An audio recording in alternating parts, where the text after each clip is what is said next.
From. The series From. It's on Now TV if you're in the UK.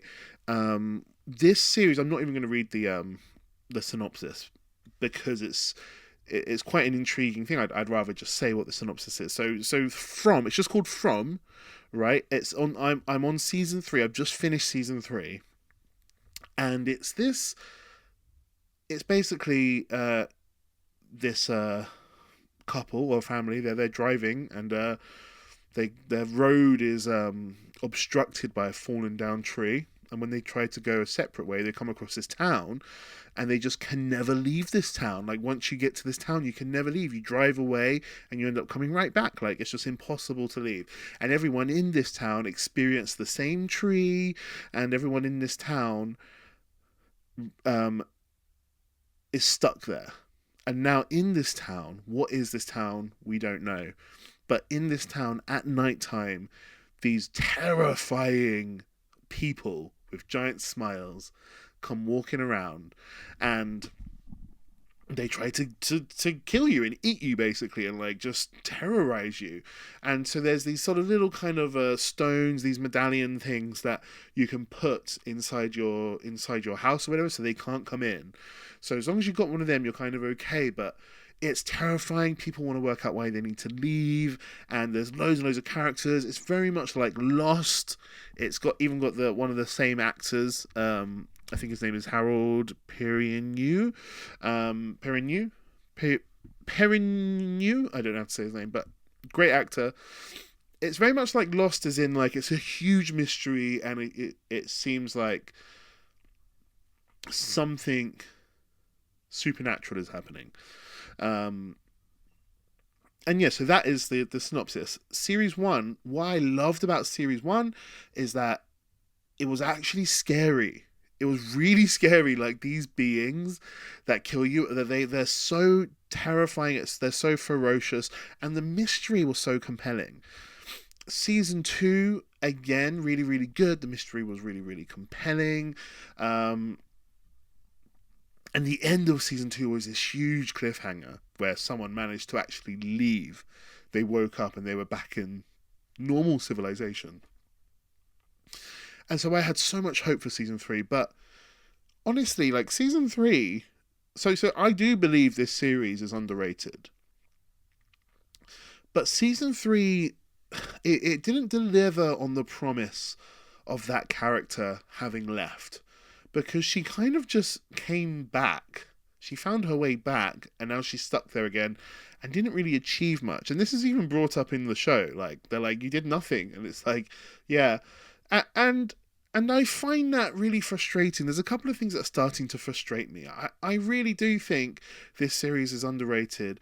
And I just hope they start answering questions, because if it ends up like Lost, it's the most frustrating sort of way to do a series, where all these so many loose ends where you're like, I don't even remember what question is important to think of anymore. There's just so many questions. And From is a bit like that. And this season 3, was definitely not as scary as the other seasons.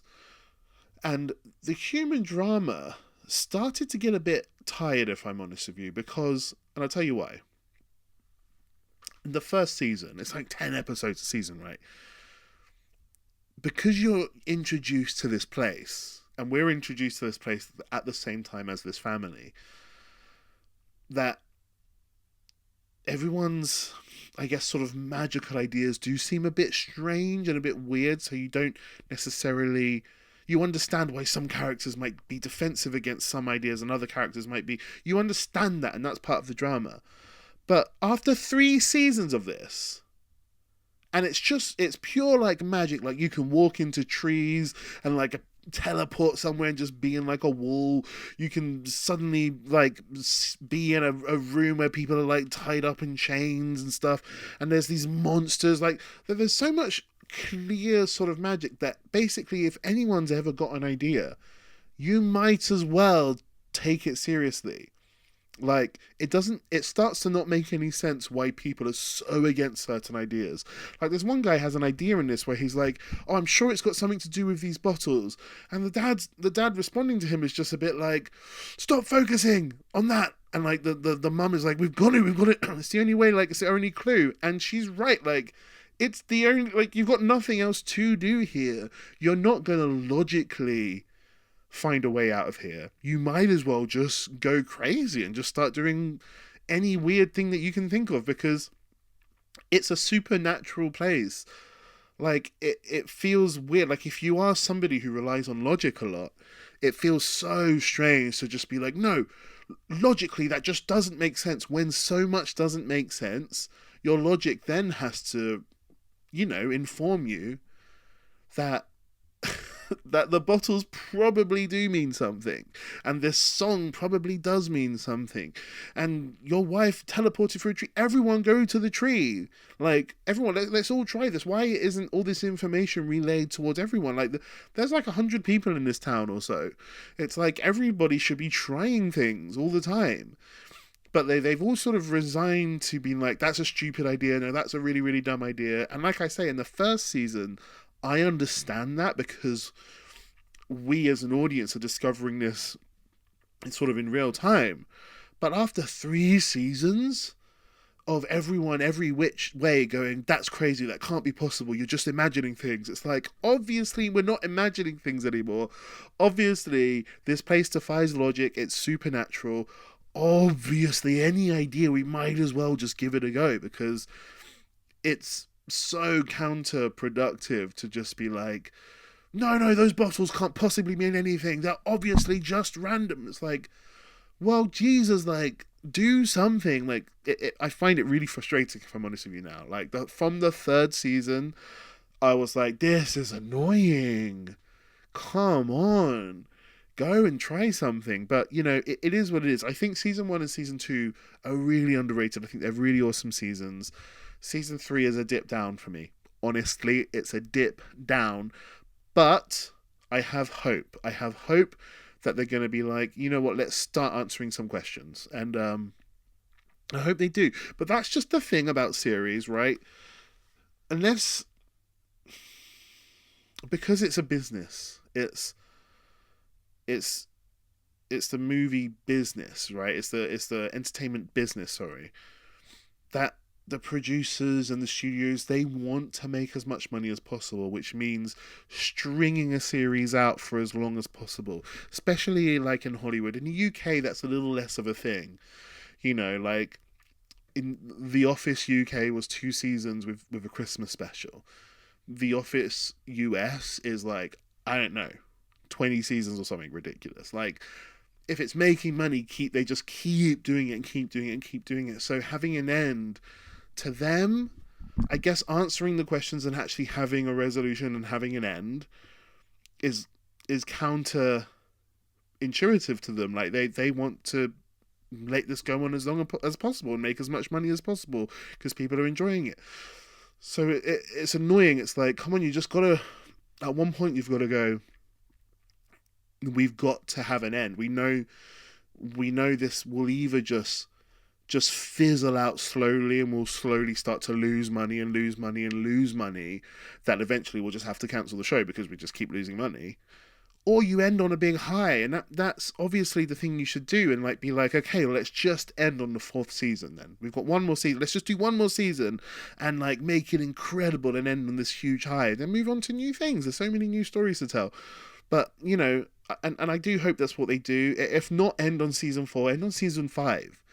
Like, but just start answering questions. Give me hope that some kind of resolution is going to happen, because as of now, it's just like a million jillion questions. All these questions about Jillian and million.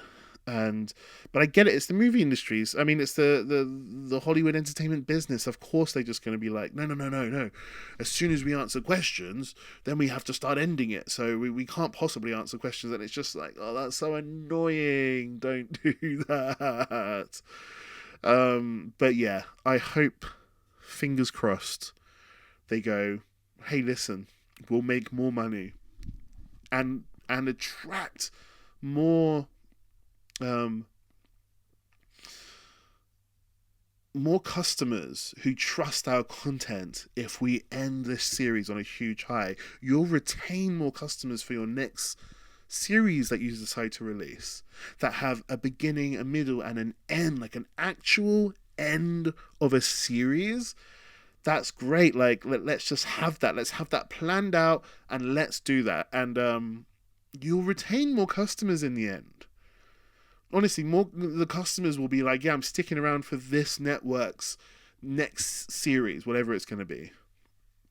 But if you have it sort of pitter patter, just fizzle out into, oh no, everyone's just given up and it's losing money, then that sucks. So anyway, if you've been watching from season 1, 2, or 3, let me know what you thought about it in the comments. Do you think this is a great mystery and you're still completely on board? Are you a bit like me and just a bit like, this is kind of frustrating that they're not, letting the characters get on board with actual ideas and move forward with things, and that they're all just being like, no, it can't possibly be this. Let me know what you think, because I will bow out next season if they don't start answering questions. That's just me.